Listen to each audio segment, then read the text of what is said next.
neighborhood for the Washington Examiner. Newsmakers every week. What's the subject this week, Alicia? Oh, this week it's going to be about the transgender neighborhood in San Francisco. Are they going to start one? They have. They've announced it. There's a whole video from a councilman and everything. Let me tell you something. It's like when you do your Wakanda thing where you go, we're going to start an all black place or an all everything place doesn't work unless it's Asian. That'll work. Japanese, that works. Everything else turns into a shit show. My favorite thing about the Wakanda stuff is when Black Panther came out, which I do love. It's a great movie in the Marvel Universe, in my opinion. But the Google searches for vacations in Wakanda. Oh, really? It was amazing. Although will be a theme on a Carnival cruise soon. Really? You think? I think that's where they're heading. Wow. The Wakanda cruise. Wow. Yeah. So, the transgender neighborhood. Yeah, what does it mean? Does it exist? It does exist. Like there's like a whole social media post about it. I got to do a little bit of deep dive before I write about it today. Oh, I can't believe. But I saw the Instagram post. Kudos to my husband. He sends me all these silly reels all the time. I think half of our relationship is Instagram DMs, of, like reels that we send back and forth. And he was like, "Is this for real?" And I looked it up, and it definitely is for real. There is, huh? I don't think it's going to work, but okay. I don't even know what it means. I don't know what it means. Like, what does a either. transgender neighborhood mean? Like, are it's only transgender people allowed there? If I go there, do I instantly become a man? If you go, do you become a woman? Like, what does it mean? I don't know. It's mostly a mental disorder, this whole transgender shit, and we prop it up, and it's insane, and we're fucking kids up. But other than that, you know, there's a village for dwarves in Long Beach, right? I thought you were going to say Is it in New like Zealand, that? like Hobbitland? Really? Yeah, there is a village. Yeah, like their own town for dwarves. Yeah, for yeah. But are you not allowed there because you're not a... No, I think you're allowed there, but I think people go there for the spectacle of it. I went down to Long Beach, and I didn't even know I was in the Dwarfs Village, and I just went to go enjoy the beach, and I fell asleep, and I woke up, and I was tied down. And I was like, what the fuck is going on around here? Well, as it turns out, I was at the Dwarf Village, and the Lilliputians. That's it. Okay. I remember being terrified of that book when I was a kid. The Gulliver's Travels? Yeah. All things when you were a kid were big and terrifying and scary. weird and Yeah. scared. Now kids are looking at weird German porn and stuff on their phone, and it's all a disaster. By like 11. Do you know that? On average, On by average. 11? What? So Horrifying. see if you can confirm this Long Beach. It's right here. Midget Town in Long Wow. Beach refers to the Urban legend. Urban legend surrounding. The urban legend surrounding the La Linda Drive neighborhood, which is rumored to have built for little people after the movie Wizard of Oz. Well, there is no truth to the legend. There you go. I'm Gullible's Travels. It is suspiciously home to the largest per capita venues for miniature golf. Really? Yes. Or as they call it, golf. They just call it golf. Right. It's 18 championship holes to them. Do you like mini golf or golf? Miniature golf is fun with kids, and it's also like good first datey stuff. Oh, it's a great not, first date It's not option. static where you're sitting in a movie theater, you're sort of moving around. You can have fun a little bit. You can with chit it. chat. You can see, do I want this woman to have my children? Like, is she ambidextrous Check or her not? form. Exactly. You know what I mean? Yeah. Then at some point you can help her. Some point she beats you, and you get super angry and storm out of the date. It's a good opportunity for the man and the woman to figure out like personality, competitive nature. I never thought about this, but the miniature golf always has the batting cage attached to it out here. Yeah, like at Castle Park. I think that's there for when the dude gets beat in miniature golf. He can be like, "Hey, let's hit the cages on the way out, okay, hon?" And she's like, "I've never played, but that's right." And I played JC ball. Yeah, some for of them 3 also have, years at Pierce. So give me that fucking bat. Some of them also have the slick track or go-karts. It's like, all right, we need you won this something- one. Let's see how you Because drive. any woman can beat any guy in miniature golf on any given Saturday. That's a given, but we're going to beat him in the batting cage. That's and actually that's for us. a good psychological idea for a first date too, because then as a dude, you're like trying to make the woman feel confident in herself and like, right? Oh, Like by letting her win? By not letting her win, but if you're saying that the average woman could probably beat dudes in mini golf, then it's like I think there is no real like advantage. I'm gonna make her feel good about herself, and if she feels better about herself, then she might feel better about me. There's a psychology there. You know, men win in golf because they drive the ball 65 yards further. Yeah. You know, but this is not that. Also, I think women, when it comes to miniature golf, may win at a even percentage or even higher because where the guy, he's like, I'm going to go for that center flume that's only 5 inches wide. I think I can catch it. Where the women go conservative, I'm just going to hit it into the side one and it's going to go down. And the guy goes for it and he does it 3 times and it comes back to him because he's going for it. You know what I mean? My 12-year-old can beat my dad and my brother-in-law at golf because she's better at chipping and putting. Oh, really? To your point. Regular golf? Yeah. All right. Like out on 18 holes at DeBell or something. My idea of a first date is go out and play miniature golf. Yep. She wins at miniature golf. We go by the cage. I smack a few around in there, let her know who the alpha is in the relationship, and then it's back to the car. Okay. Mm-hmm. Try to get her in the windmill for a little action. Try to get her in the point. windmill for a little action. Yeah. I worked at a mini golf like go-kart place in high school. It was called Gopher. Mm-hmm. Like, but Gopher. Uh-huh. A golf and Gopher a spin. Mm-hmm. That's kind of cute. It was clever. What'd you do there? I like kind of managed it because the owner was this old lady that was like, "You take over. I'm gonna go have some smokes." High school job. It was awesome. Homeschool job. It was awesome. And I think that she liked me because I could work all hours because I was homeschooled. I was thinking about the other day. I was thrown off a go-kart track. I was also thrown off. A little too wild. I got thrown off a driving range, a golf driving range as well. Why? The guy just said, if you shank another one into the tennis court, you got to leave. And he stood there and he watched me shank the next one into the tennis court. And I didn't even talk to him. I just shanked it. He watched it. I watched it. And I just started leaving. Was it a walk of shame? Yeah, because people like... in the tennis court, I rented the club. That's how good a player I was. So I just gave him the club back and left. And I also realized Jimmy Kimmel has had air freshener sprayed at him in his face for farting up a bus and for farting up an airplane. Okay. But he's never done a train. And my thing is like, Jimmy, if you could fart up an Amtrak to the point where the steward got hold of the can and sprayed it at him, he got sprayed with, air freshener. I know you're going to circle back, but I don't know how this applies to getting kicked out of. Oh, you're talking about getting kicked out of places. It's sort of like having your hands registered with the state of Nevada or something. You know what I mean? Like the feather in your cap. Yeah. If he could get someone to spray him down on a train with air freshener, he would do a train, a bus, and a plane. That's the EGOT. That's the EGOT. That's the hat trick. No one. I would argue, I don't think you're ever going to meet another person that actually had the EGOT in the air freshener farting up the space. Yep. Most Americans barely have one. That's either the back sleeve or the introduction to the bio, but yeah. He has better chances of getting booted off a train if he goes business class surfliner. Oh, for sure. Yeah. Business Gotta class, go bougie. first liner, farted up. Yeah. And again, the person will go get the spray and spray it at you.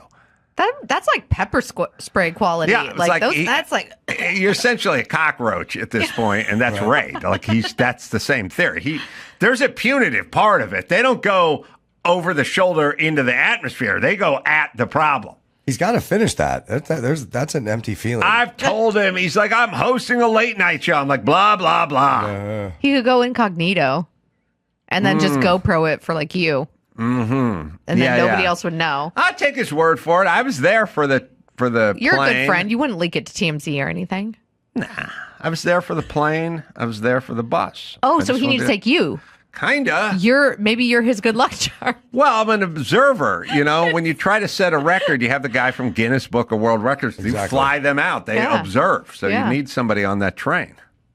Would you tell the Guinness Book of World Records after he? I don't know how many categories they have, but I would say it's one thing to fart up a plane and to fart up a bus. And many have done this. But how many of us have actually got a can of Airwick Wizard sprayed in our face? Like they knew it was him? He was maced with air freshener. Oh my gosh, it's so embarrassing.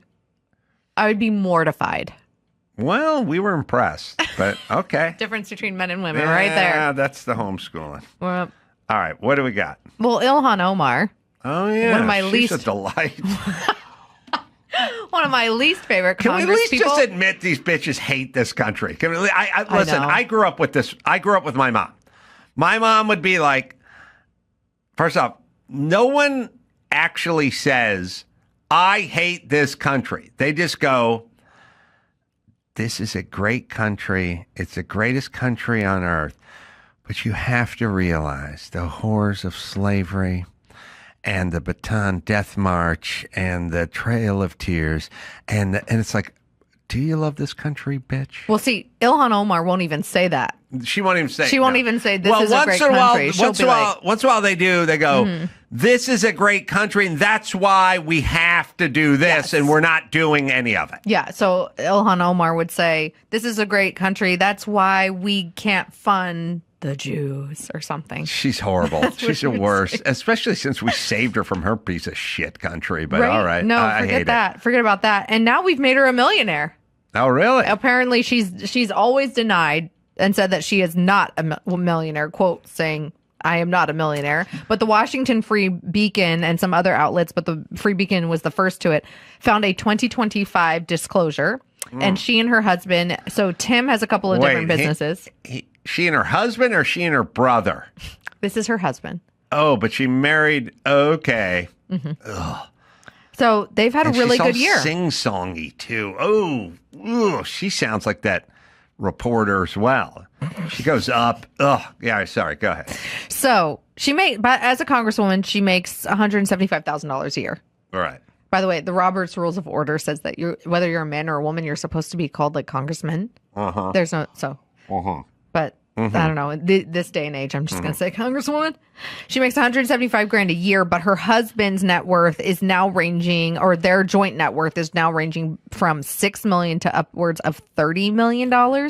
It's because of a couple of companies that he owns. One is a VC firm, and another one is a winery right here in California. Well, what I've learned from Bernie Sanders is if you notice, once everyone did the math on Bernie Sanders, like, hey, you got 3 homes and you are a millionaire and all you do is rail against, he swapped out. They all swapped out millionaire for billionaire in like the last 9 months.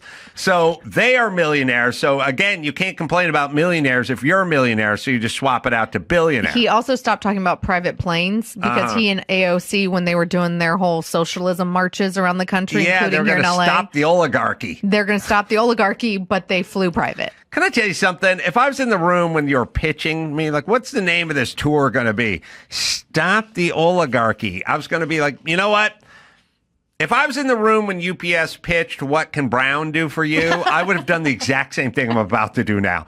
Bad idea. Yep. Don't fucking do it. Yep. No one knows what oligarchy is. Yep. No one can spell oligarchy. Old man, you can't say oligarchy. And that's not it. If you want to go the Fair's Fair tour or Rich Pay Their Fair Share tour or something, or the middle class tour or something. Yeah. But stop the oligarchy is not a good thing to put on a sign. You have to explain it. They all went to public school, so they don't understand it. Right. It's a lot. Right. All right. So she's rich and She's rich could it and go she's any saying o- she's not rich. Can it go any other way? I mean, like every congressperson I'm aware of is like pretty well off. Yeah.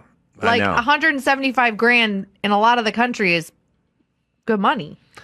Yeah, but it's not enough to have. How does your net worth get to be $96 million off like 180 Bernie? grand? I'm talking about, there's like Nancy Pelosi and all these people. Well, and that's she goes, the insider trading. Right. Okay. I just look at. Here's what I'm saying. I have plenty of rich friends, and it turns out rich people are better than poor people, much better. I grew up with poor people. They're fucking horrible. They're horrible. There's a reason they're poor. I like And my rich favorite people are kind of better. rich person though is the kind of rich person that started poor and then built it themselves. Yeah, that's not that daddy gave it to all them. the rich people I know are that way. Okay. And I'm glad they're rich. I'm rich. It's good. It's a good thing. And I don't begrudge anyone being rich. What I hate is when people do the poor talk who are rich. Yes. That's the problem. The problem with the Nancy Pelosi's of the world is you never stop talking about the little man, and then you go out to the hair salon and get your hair colored during COVID, and you have a walk-in refrigerator with your fucking husband who drives a Porsche and is worth $300 million. That's the part I don't like. and live on Billionaires Row in San Francisco. Right. If you want to just be rich and fucking, and by the way, tip of the cap to anyone who ever goes, hey, bitch, I work hard. Like, I work.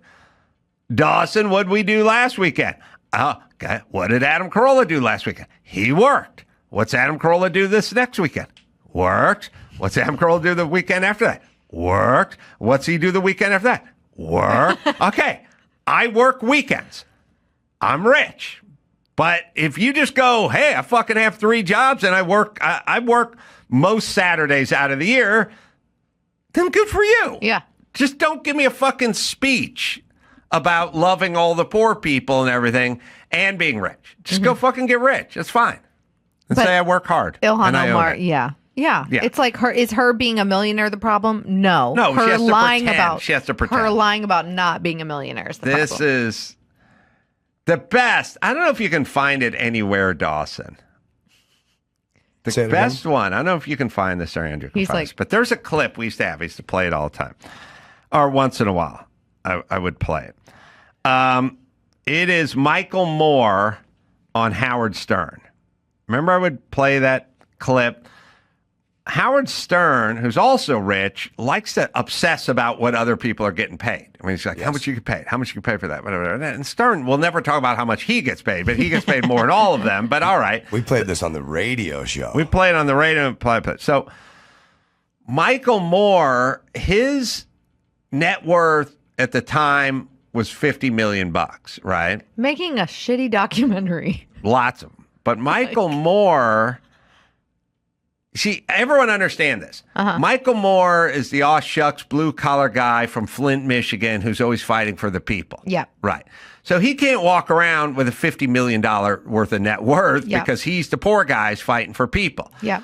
Michael Moore dresses like an out of work lesbian trucker for a reason, because he has a poor person costume. Yes. He takes a crumpled up hat and he puts it on. Yeah. He wears a stinky T-shirt. It has like even the gross like sweat stains whenever he's on MSNBC and he's wearing the gross hat that needs to get washed. He goes on Bill Maher wearing a T-shirt and a fucked up trucker's hat because it's a costume. Yeah. A poor person's costume, and every day's Halloween to that guy because he's living He's a lie. cosplaying. Right. Now, poor people, if a poor person was going to be a guest on Bill Maher's show, they would get a suit to wear for Bill Maher's show. But not Michael Moore, who's a rich person who dresses like an out-of-work lesbian trucker. Yeah. So he was on Stern once, a million years ago, and Stern was going, how much do you have? Yeah. And Michael Moore can't go, I got millions, Yeah. because he's playing a role. Because he wants you to believe that he is this person. He wanted at time he probably wanted them to believe he's better than like the Cheneys and the Bushes and like all the warmongers and military industrial complex. Rich people are bad, yeah. poor people are good, and Yeah. he's a poor person. He's good, and he fights for poor people. Think Ellen dancing at the beginning of her show, or Rosie O'Donnell, their cutie patootie chub club, or Bill Cosby dancing at the beginning of his show. God. They're trying to get you to think of them as Yeah. a certain way. So Stern keeps saying to him, well, what's your net worth? He's like, oh, I don't know. And he goes, well, Stern goes, you're a millionaire, right? And he goes, no. He goes, well, how can you not be a millionaire? And he goes, I don't know. He goes, well, look, you made Bowling for Columbine or whatever it was. the movie cost $2 million to make, and it grossed $86 million. So how are you not? Who made that money? How are you not rich? You made 5 of those. Did you redistribute it to the rest of the crew? And he's like, "Wow, I don't know. I don't think I could be." By the way, you make films, you know what the gross is and what they cost and the budget and everything How well else. it did. Yeah, I mean, and he's had docs that were like, probably under $2 million to make that made $50 million. So there's going to be some cheesehead in his way. And he did the because he's a liar. And then he goes, he goes, but so Stern does what Stern does. It's funny. He goes, but you are a millionaire, right? Well, I don't want to, because that's a horrible title to call fake poor guy, right? Who's playing a role. So he goes, I don't know. And then Stern goes, oh, wait a second. You have $1 million. And he goes, maybe with the house. Stop. I swear to God, because he's lying just like all these fucking people lie because they're scared you're going to find out who they really are. Everybody in LA is a millionaire because every house in LA is $1 million. Right. Andrew is currently looking for that. In the meantime, I added Ilhan Omar to the Family Guy news lady voice. So let's see. Let's see. Tom, I'm standing here with flawless skin next to the shedding, crumbling, dusty, ancient relics of white people my age. After months of searching, Lynn Ray Wentworth and her husband were thrilled to find what they thought was their dream home. But this is not the moment to point fingers at people. It is time for us to come together and figure out what the actual solutions are so that there are no more dead angels in our communities. Pretty good. Pretty close. The cadence is there. Anyway, I think I may hate her the most. And I hate her the most because we saved her life, and she comes here and she hates this place. And talks about how awful we all are. Yeah, in Minneapolis, good fucking luck over there with the Somalis. Have fun. Make sure you kowtow and placate. Make sure you get a lot of them. Yeah. And you dance and you dance and you dance. What was that, in Ann Arbor? Is that one of the places over the weekend? Labor Day weekend decided to have like a pro-terrorist rally? Yeah, they're doing a lot of that. Listen, it's a huge mistake. Anyone who does is going to be fucked. Europe's fucked already. Good luck to you. Should we stay on politics for a moment? All right. Talk about other people we don't like in politics, like old guys? Do we have this video of Jerry Nadler? So Jerry Nadler, he's been in office since 1977. Jesus Christ. 11 years before I was born. Wow. Like, that's crazy. Yeah. There's a great clip. That's that Jerry Nadler clip where they ask him about Antifa. And it's like, that doesn't really exist. Was that Antifa? Yeah, can't remember which I know. was. I think it was. It was like look at this. He's not, you can't even see him. He's shorter than the podium. He used to be wider than he was tall. Yeah, he's lost some weight. Maybe he went on Ozempic. I think so. He's full of retarded ideas, this guy, yes. People are wearing masks and are totally unidentified. And the question is why? Why? The question is why. It's completely improper. And again, one has to assume they're hiding something or they're hiding misbehavior because otherwise, why would they be wearing masks and denying their identities? You can't see him standing behind Somebody the needs to get him an presidential Apple seal. box. He wants to know why ICE. Yeah. Okay, so here's the thing, Nadler and or any other Democratic politician. You keep asking the question, why? Why are they wearing masks? Would you like an answer? They don't want to be recognized because they don't want to put their family in danger because they're being doxxed. Okay, there's your answer. Yeah. Did you ask anybody? Why don't you ask them why they're doing it? If you'd like an answer, ask them. Because and then they'll like tell you what him- I just said. And then you'll have your answer. They'd have people like Nadler and Ilhan Omar out there being like, this is John Doe, and he lives at 111 Main Street, and his children go to school here. It happens all the time. Yes, Well, that's now- why they're wearing masks. The people Hopefully- like him who are not forthcoming with, yes, that's obviously the answer. They're relying on an uninformed electorate. Yes. They think, they're doing bad things because they are masked. He doesn't. But during COVID, if you're masked, or even now if you're at Ralph's and you're masked, you're a shiro. Okay. Well, we can say adios because he's going to retire. Oh, good. And I hope that he, like, unlike Joe Biden, actually goes and has a good retirement. Like, that'd be nice. He's 78 years old. Well, he can eat a lot of ice cream. He can go. Maybe they'll hit him with an indictment on his way out. Ice Trump cream. might. Joe Biden. Ice cream is smart for Joe Biden because in the world of politics, you can't really just go, I'm a huge Steelers fan because then you'll alienate all the Baltimore Ravens fans out there. And you can't really do it with lots of stuff because then every time you go, this is my favorite. If you go, listen, I love The Who. Rolling Stones can suck a dick. Then you'll piss off a lot of people. But when you go, I love ice cream, everyone just goes, that's my guy. The other thing is ice cream. Everyone loves ice cream. But what flavor? It serves as kind of a smokescreen in interviews because seriously, how do you actually interview somebody who is eating an ice cream cone? You can't. You can't because there's an urgency to the ice cream cone. They're licking. They got it in their mouth. They can't. They can't. It's like by the way, female candidates just don't ever be caught on camera with an ice cream cone. He just likes it because isn't his favorite flavor vanilla? Yeah. No. That does not exist. He can also claim brain freeze if he ever has a question he can't answer on the ice cream. Perfect. Mm-hmm. All right, so Nadler's retiring. Fine. And apparently it's because he's not progressive enough. Like the Democrats are going to be running a 26-year-old like young gun against him.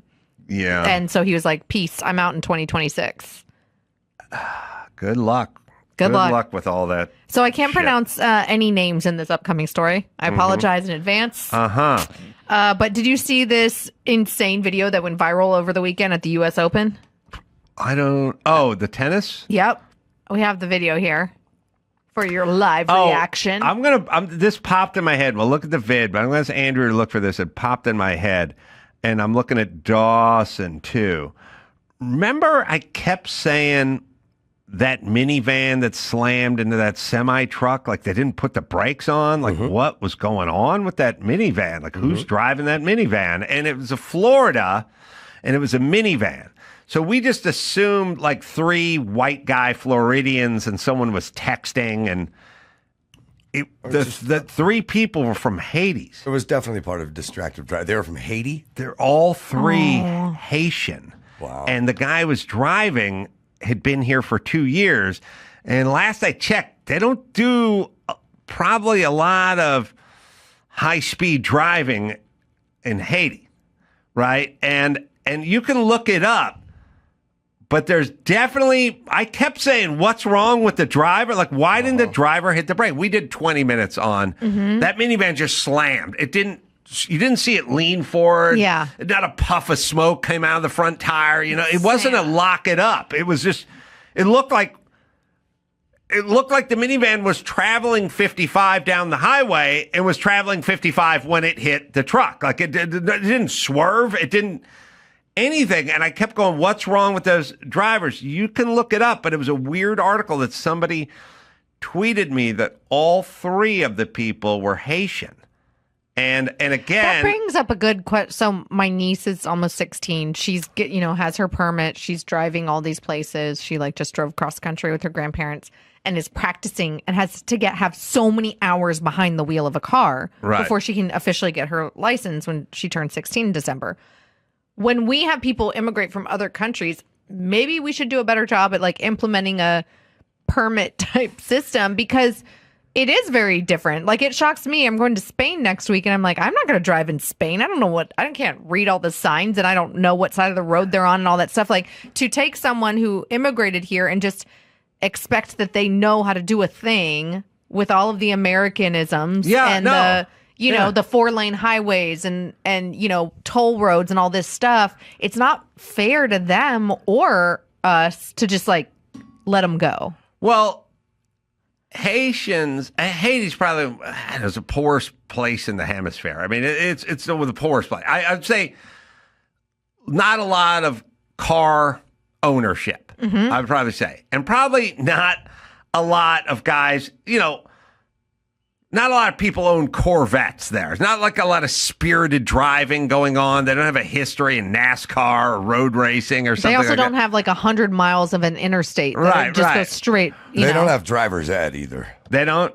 Yeah, so they don't. That's sad. They don't have anything for driving over there. So I'm saying this guy was not used to going down the interstate at 60 miles an hour. Is what I'm saying in Haiti. So.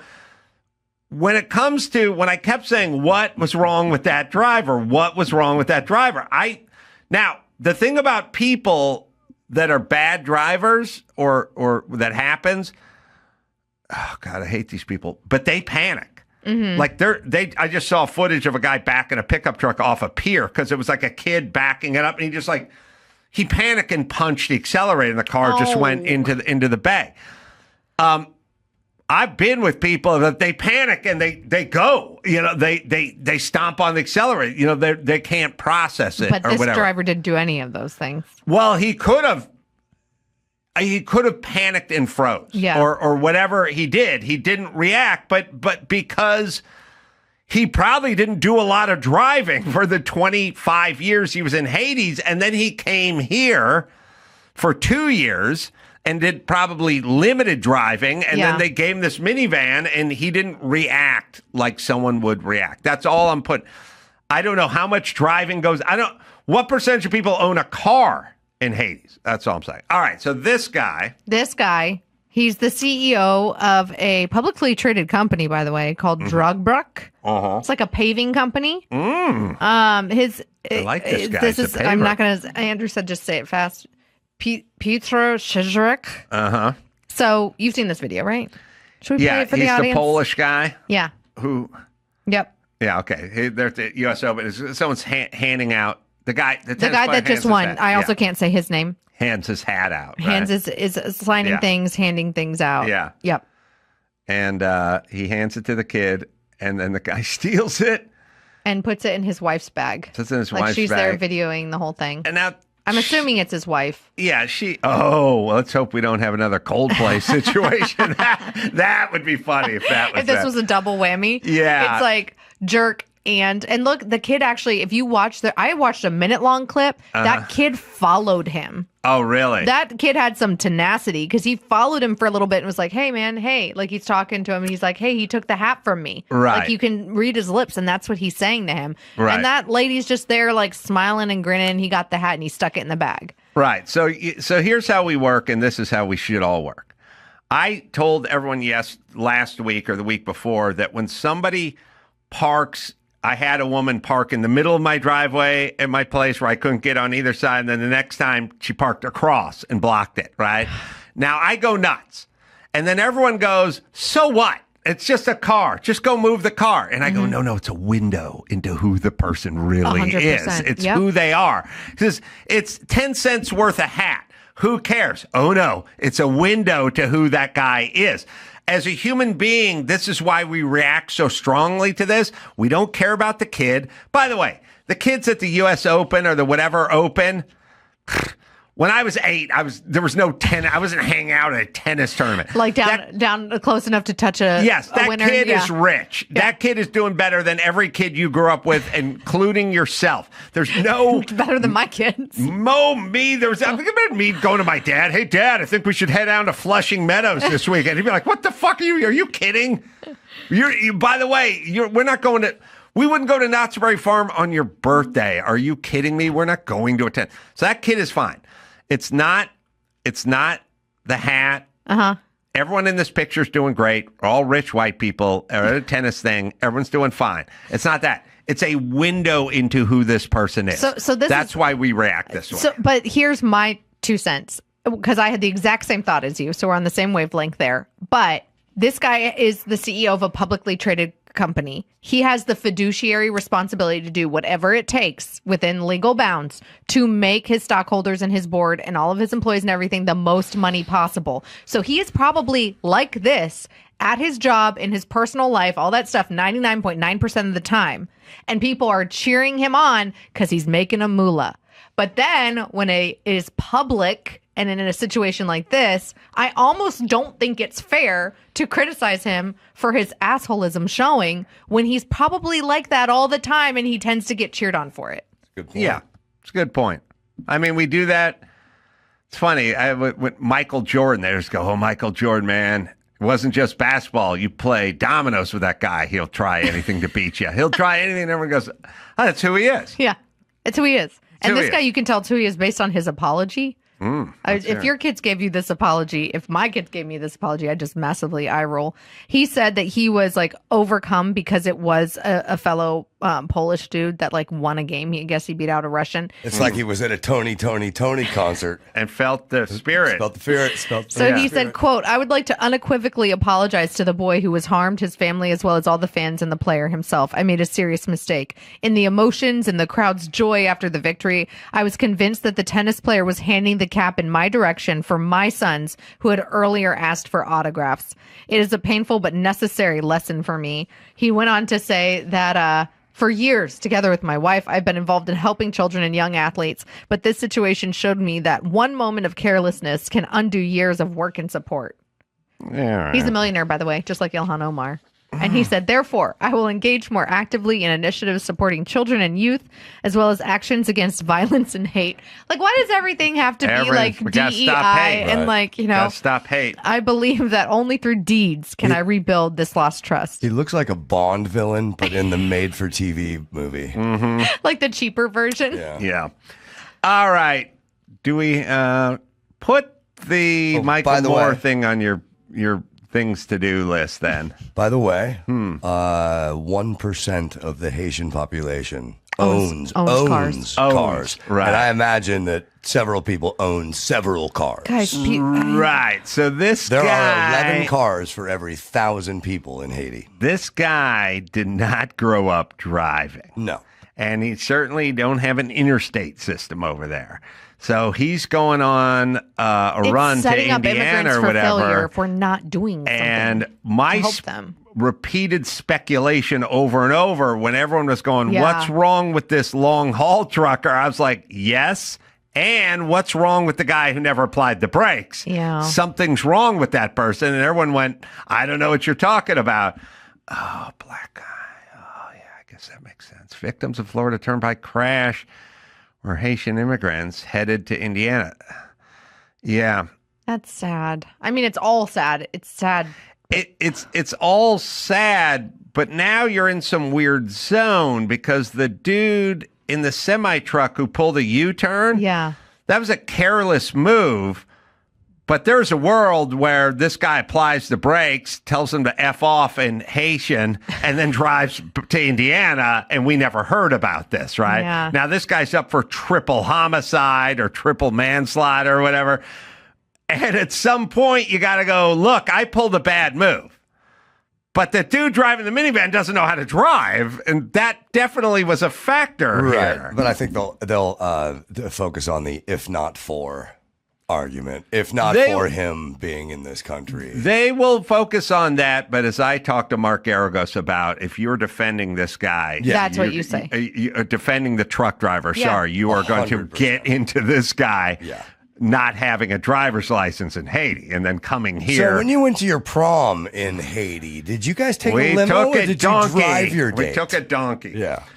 Yeah, and then how stupid and easy it is to get a driver's license here, probably. That's what I'm saying. It's like American kids have to go through so many hours and so much testing between a permit and a license, but an immigrant can come here and just... Did he even have a driver's license here? You know what I mean? He had a visa, like a work visa or something. Right. Okay. He had a permit to work. One of them had a permit to work. They don't know. They're not releasing the information on the other two yet. DMV employees are depressed and sad anyway. Stick them in a car with immigrants and be like, hey, before we give you a temporary license, could you drive around the block? Yeah, this is your test drive, bitch. Can you go out on the 10 and figure out? It would be interesting, Andrew, for your to-do list and your Michael Moore clip is to find out that this guy even have a driver's license, or do you get some sort of temporary whatever?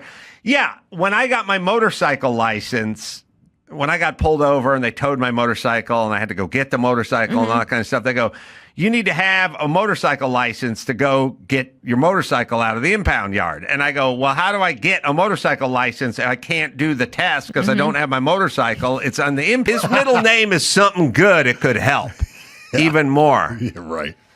All right. The woman is represented by Mika Nash and Tony Busby. Busby represented more than 20 women who sued Browns quarterback Deshaun Watson beginning in early 2021, alleging sexual assault and misconduct. Watson served 11-game suspension from the NFL and was required to pay a fine and undergo treatment.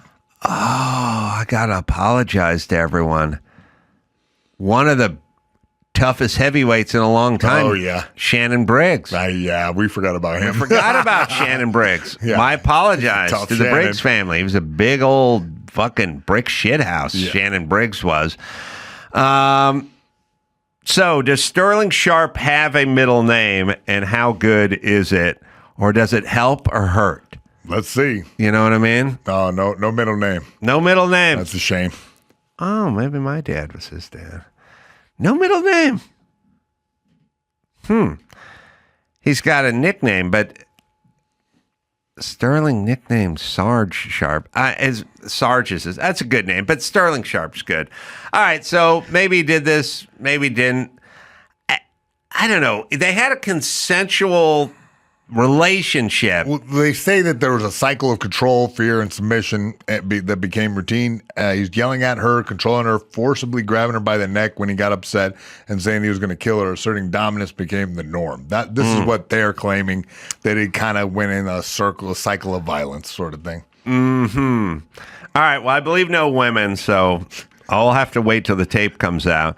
But also, you know, when you start getting popular, making a lot of money, a lot of this stuff seems to bubble up to the top. Well, yeah, Sharp was sued the day before Front Office Sports reported that he was expected to sign a deal for his club Shay Shay, real popular podcast that would exceed $100 million with his contract. Yeah. So suddenly, half of that she wants.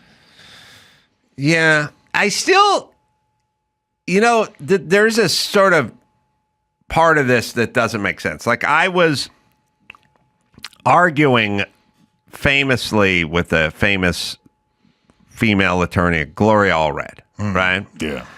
And Gloria Allred represented the folks that were in the audience when Michael Richards went on his N-word tirade. For sue him for? Yeah, for damages. What?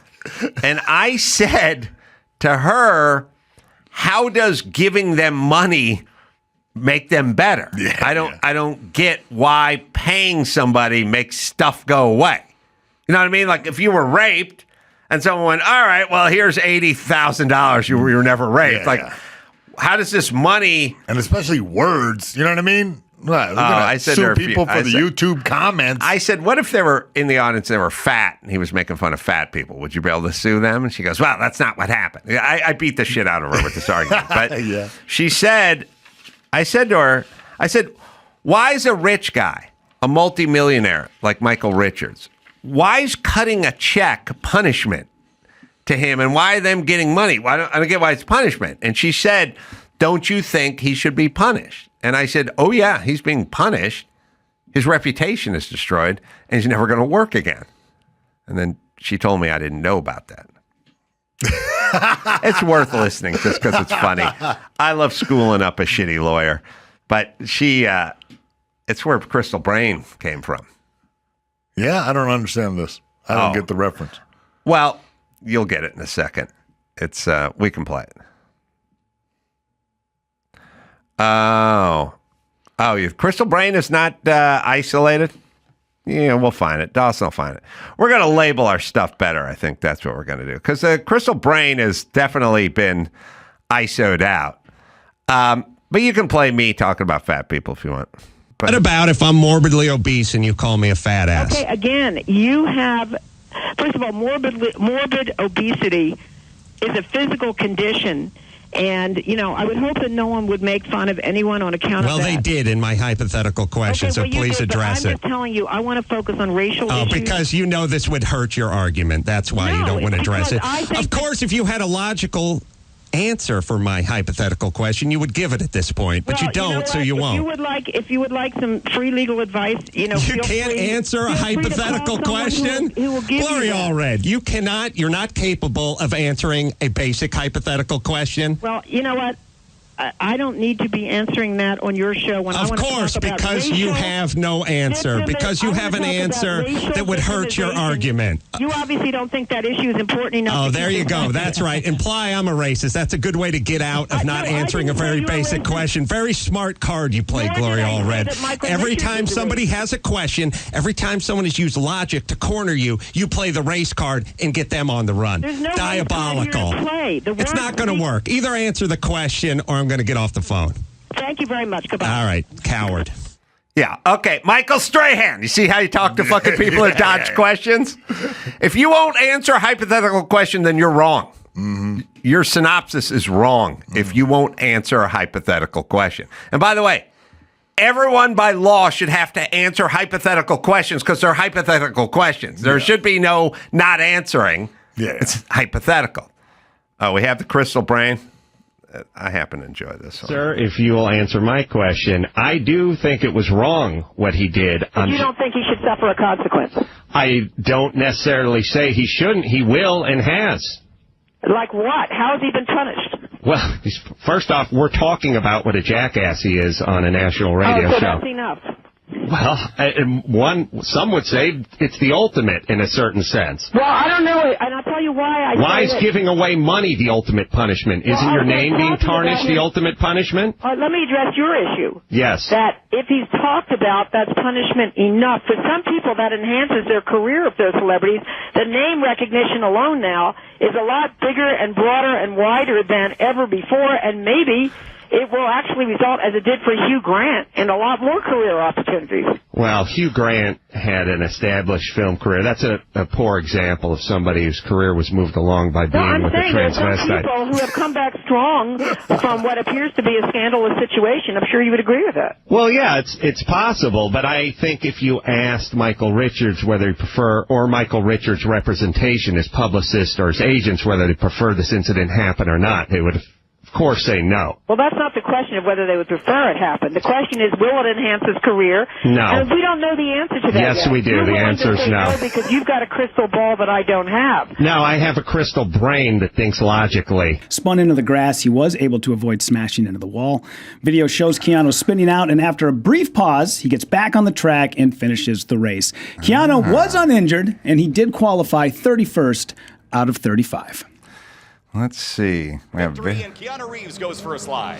Doesn't look like there's any contact there necessarily. That's BRZ Toyota. So this is a spec series. And the number 92 will What's that mean? Going. All right. Looks like that's so out of turns 8 and 9. They're all the cars are the same cars and they're all equally prepped. So there's no advantage to the machinery. There's just advantage to the driver. So in one could argue it's kind of a pure type of racing. They have like a Cup Series with Porsche. They used to do IROC, International Race of Champions. You know, they had IROC Porsches, they had IROC Camaros, and blah blah blah. The Long Beach Toyota Celebrity Grand Prix, where it's all the same car. You know, so you kind of it's all the driver. I did the Celebrity Grand Prix with Keanu once. Yeah, it's in the article that he had done. I was going to ask if he was in that race with you. I did it with him the first year. I did it 5 times. So I think maybe the first or the second time I did it with him. Cool dude. Yeah. Hates pepperoni. I think he loves it. It seems like he will have love it. We got to hang out a little bit. I think he may have won it. See, they have the celebrity division, and then they have the pro division. And the celebrities are the celebrities, and then the pros are professional drivers from all different motorsports disciplines. And the celebrity that won the year before gets to run with the pros. Oh. And I won one year, and then I was lucky enough to win the pro division too, which is rare because usually the celebrities don't beat the pros in the pro division. But Keanu may have won the year before. See if he won. I can't remember if he was there as a pro or a celebrity. Mm-hmm. So you beat pro drivers? Well, yeah, I did, but there's a couple things. Keanu competed in and won in 2009. So then he must have come. I don't think he won the year I was there then. So now you got to look. Did he come back in 2010? I did beat the pros, but you have to understand that in racing, there's like guys who race motorcycles, guys that are dragster guys that do ovals. You know what I mean? You're probably not going to beat a guy who's a pure road course sports car driver. But you might beat a guy who does NASCAR and just does an oval. Circle. Okay, gotcha. Right? And even though that guy's been fucking racing go-karts since he was 7, and as a professional driver, might not have as much road course experience, you know? So you I mean, wouldn't he's be still the a professional driver. You wouldn't beat an F1 guy then. F1 guys. No, you wouldn't beat. You most likely wouldn't beat an F1 guy in that. Although it's a very different car, obviously. Okay, yeah. But if you had a bunch of F1 guys, you probably wouldn't beat those guys. Yeah. If you had a guy who was like professional motocross rider or a drag strip guy or an oval guy, like who had a little bit different discipline, you might be able to beat that guy. But still, those guys still are professional racers, and they all grew up karting and stuff. Gotcha. So they're not, they know what they're doing. Mm-hmm. But there's some, like, there might be a little luck. Not really, but sometimes they'll crash or some shit can happen. But it's lucky if you can win both divisions, which I did, which was totally awesome. But I can't remember if Keanu, he did it in 2009. So now you got to find out, Joe, the class of 2009, because it was Tony Hawk, him. He also raced in 2010. It looks like. Oh, and that's Tony Hawk was in that as well. Right. Okay. I'm trying to figure out where he finished in 2010. So, yeah, good dude. Do you win money? Like, what do you win if you win? You pick your charity. Oh, okay, great. And mine was a Children Sausage Lovers Foundation. A lot of kids don't have access. They have to no sausage. kids in that it's organization. It's all pepperoni, and the kids don't have access to it. A lot of inner city kids don't have sausage, and I give back, so I just kind of... You gave all the kids sausage. Is that what you did? I gave all showed them my sausage, bro. Yeah, you gave them sausage and onions. Huh? Okay. I picked some sort of, I don't know, charity or something, and they donate. Oh, good. To the That's charity. good. So, That's no, I good. didn't get anything. Do you win money winning the pro division? No, it's more, they if you win as a celebrity, you tell them in advance what your charity is. Yeah. And then they take all the car numbers and they put them all in the helmet, and you reach in and you grab your little piece of paper, and whatever number it has on it, that's your car, because they don't want anybody futzing around or having any car advantage or picking out their own car that they drove at practice or something like that. You pick your car, and then you pick your charity, and you visit the children's hospital before that. And if you win, your charity gets the money in the pro and or the whatever division. Last question. Do they have qualifying laps where they know where to put y'all in order? Oh, yeah. Oh, they do. So they do it like okay. Yeah, everything's qualified. Everything's in order. You're just not picking where you're going to start out of a hat, too. No. They'll put the fast guys up front, and they'll put the slower guys in back, and then the pros start 30 seconds behind the celebrities. Got you. And the pros are all in red cars, and the celebrities are in all different color cars, but not red. Got you. And the pros will be 30 seconds behind with their own like pace car, and then the pros will try to catch the celebrities, and you'll catch caught Wanda Sykes on the first lap, you'll catch them. She doesn't have a lead foot, you say? But then, there are other guys, Josh Brolin, those guys can drive. They're guys, they're celebrities who can definitely drive, and you may not catch them because the car doesn't really have any horsepower, How a lot of fast does it horsepower. The key, you can find, Joe, somewhere on the internet. The last time I did it, I was going down the straightaway and had Max Pappas literally bumping me the whole time down Shoreline. The rub is kind of like at the end of Shoreline, which is the longest drive. It's probably about 3/4, Joe. Probably about 3/4 into that race. The last one I did. The rub is sort of like you're probably doing about 130, maybe 135. I don't know, maybe you get to 140 at the end of Shoreline, which is not, blistering. You're going 134 miles an hour. But there's a guy touching you behind you, and there's a guy foot away from you on the right, and a guy's also foot away on the left, and you're still going 134 miles an hour, and we're all turning left now. And so there's an element of you can go to Vegas and just get in a Corvette and go 170 miles an hour. It's no big whoop. Yeah. It's having guys touching you at that speed and being right with you. And then it's sort of like they're 3 cars wide going in to the left at the end of Shoreline, and somebody's going to have to lift and back off. Otherwise, we're not all getting through this. Yeah. And they will.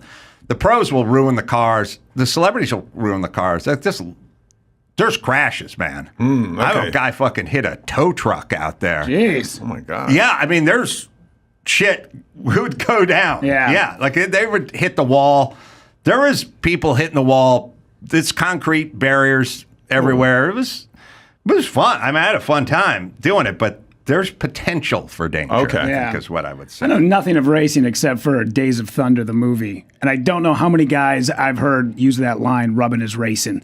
And every time I hear that, I go, you don't know shit about racing either, man. Like, you're just stealing stuff from Days of Thunder. Yeah, they always do. Well, the thing that's dumb about all racing movies is how when they get next to each other, they always look at each other. Yeah. Nobody's looking at each other. You know when the guy's next to you, but you don't stop and go, I'm giving him a scowl. Yeah. Hey, man, back off. You're looking at the fucking road, and you're looking at your tachometer, basically, and your shift light. You don't looking at this guy. And also, why would I need to give him a look? He's in a race too, and I'm in a race. Who says I get to win? Who's this dude with his car? Well, he's another guy who would like to win the race. Kind of like you. That goddamn Tony Stewart out there giving me a bad look in turn 3. Yeah, I'll give him the stink eye. If you go into that race, Joe, and you get about halfway in, you'll see someone mash into a tow truck that was on the track. Wow. Which is not supposed to happen. Unbelievable. And the tow truck driver was standing outside. Almost got his legs taken off. There was that. And then after that, I think it was the same race. I did it 5 times. But it was about 3/4 in it. It's just going, it's on the feed. Their announcers are talking about it. But yeah, it's like I got a professional Indy driver who's banging me going down the fucking straightaway at 135 miles an hour. And I know who he is. Everyone's name's on their windshield. So it's like, again, when you see Wanda Sykes in your rearview mirror, you're like, all right, we're good. But when you see Max Pappas, Indy driver, you go, oh, he's wanting. And by the way, he doesn't give a fuck. He's used to going 100 miles an hour faster than this, so it's not his car. Yeah, he's there to fucking have fun, and he's gonna fuck you up if he can. And he doesn't have any beef with it at all.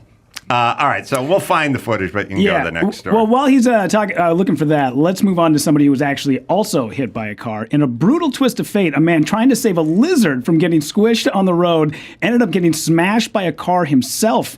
The shocking scene in Paraguay was caught on camera as the man steps into the middle of the highway attempting to save the lizard and hit by a blue Toyota IST.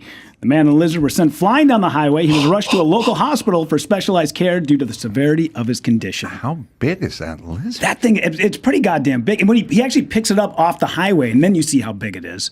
Oh, okay. But he gets demolished. I can watch now.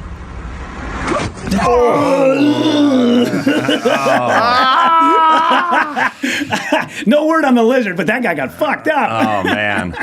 Why? Why do you do stuff like that?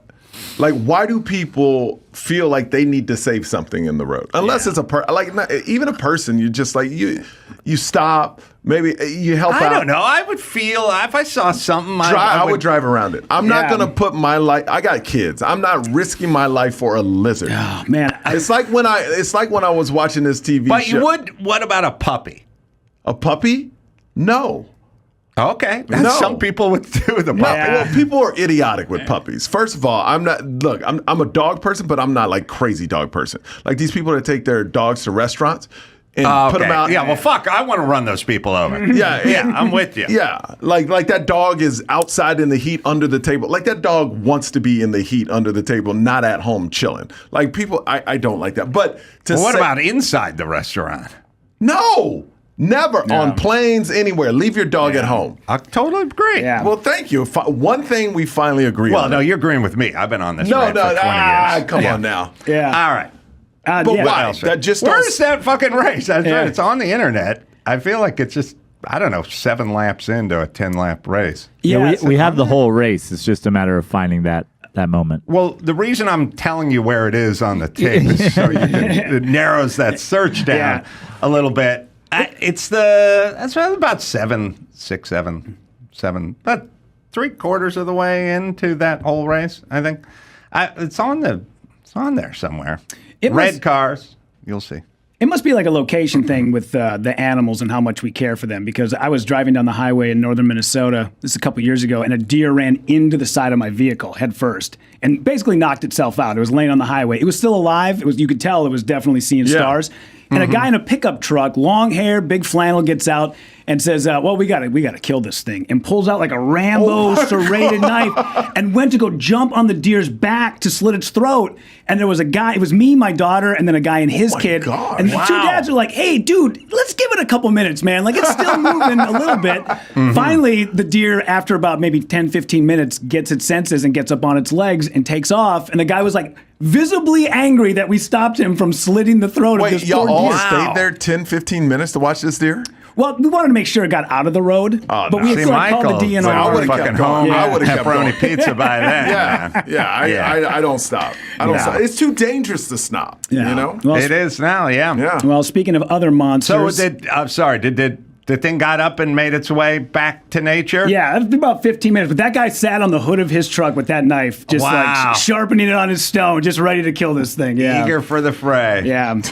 Well, speaking of other monsters, a resurfaced clip shows disgraced music mogul Sean Diddy Combs warning a 16-year-old Justin Bieber to keep quiet about the things he does with Big Brother Puff.